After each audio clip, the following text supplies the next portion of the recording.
આજે સાસર ગામની બાજુમાં જે ગામડું છે એનું નામ છે ગોવિંદપુર ભંડારીયા અને ત્યાંના એક ગ્રાહક છે રાશન કાર્ડ ધારક.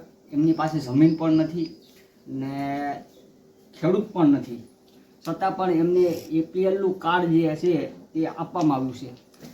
ને આ જે ગેરરીતિઓ થઈ રહી છે કારણ કે ગુજરાત સરકારના જે યોજના હેઠળ જે ગરીબી કલ્યાણ હેઠળ આવતા લોકો કે જેને બીપીએલનો આપવું જોઈએ કાર્ડ, અને આ રાશન કાર્ડ આપ્યું છે એપીએલનું. આ ખેડૂતોનું કાર્ડ છે, જે ખેડૂતોને 1 વીઘો 2 વીઘો જમીન હોય એને આપવામાં આવે છે, પરંતુ આ ભાઈ પાસે 1 પણ વીઘો જમીન પણ નથી, છતાં પણ આ એપીએલનું કાર્ડ છે તેમને આપવામાં આવ્યું છે.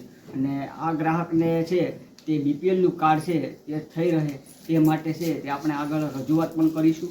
ને કેટલા સમયથી તમને આ મળે છે? અમારે 4-5 વર્ષ. 4-5 વર્ષ. તમે ત્યાં આગળ પ્રોસેસ નથી કરી? પોલીસ કરી તમને કોઈ નથી બાવળી સારી ના પાડી દે છે. ના પાડી દે. કેટલા રૂપિયા થાય તો અમે એટલા રૂપિયા નથી.